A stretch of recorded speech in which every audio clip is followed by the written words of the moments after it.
track work starts for jockeys every morning, 6 days a week, Monday to Saturday. 4:30 Morphettville track opens. Morphettville's our main centre here in South Australia. There's about 8 racecourses around the state where training happens from. And I might run anywhere between sort of 6 to 12 horses a morning, and most of the jockeys are the same.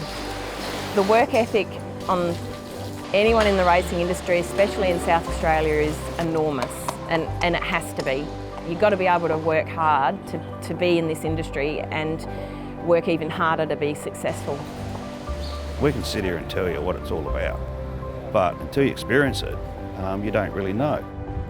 It's not all roses. You've got to be dedicated. I've probably been lucky enough that through my career I've had some nice horses. It's probably kept me afloat. So I was lucky enough to have that come through. And now I'm back driving a truck and working on a few slow horses. But they are youngsters. More often than not, you are having a battling time. So the next day it can be quite challenging to get up, but today's a new day and it's onward and upward. There's always another race. Obviously, apart from your riders, you have to have people on the ground to support that. I employ a few people at the stables, and they live in Goolwa, as far as Mount Barker, and it's a big part of the racing industry. There's a lot of responsibility that goes with having 17 people on the team. A lot of them got families, and as the lights go off at night, you do occasionally lie in bed sort of making sure that the numbers stack up and that you can sustain it, and that there is underneath it all a business that needs to be run and operate.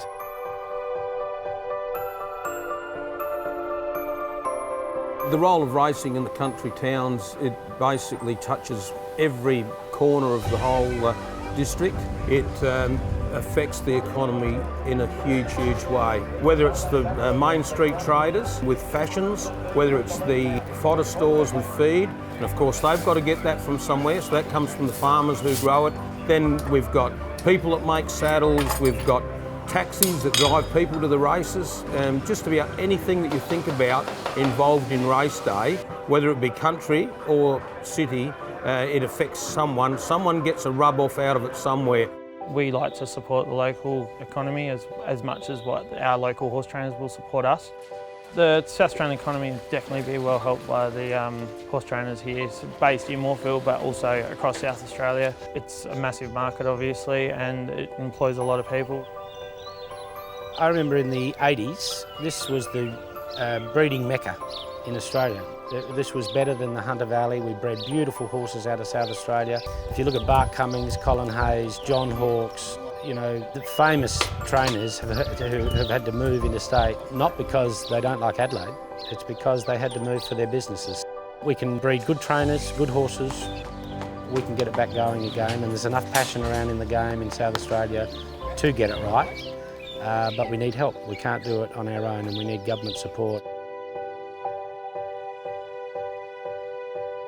I go to the races 3 or 4 times a week, so what I do is I spend my time with people that is their life, whether it be me as a race caller or a steward or a jockey or a trainer. I mean, that's their life.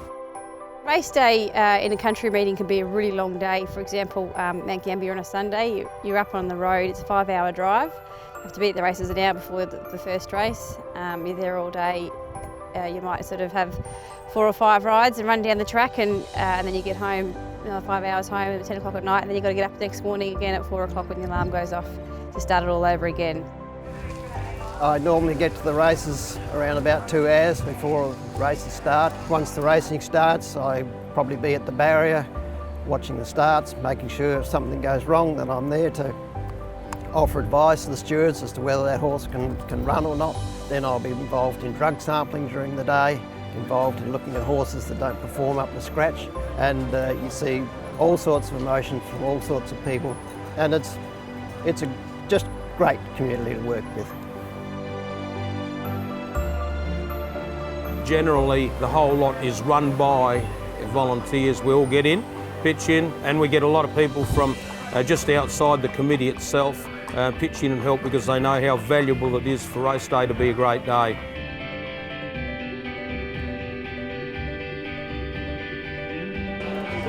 Cup Day in all of these country towns or provincial areas, it's incredibly important for the town and for the club and just for the economy really. The people that it brings through the gates and the enjoyment it brings as well. That's the thing, that's why people want to go, because it's a good day out. The industry here needs a lot of help. It is on a knife's edge and it cannot afford to go back anymore. There's no racing industry in any of the other states that has not had government support. It needs some help, it needs a kick along and needs to get us in the right direction.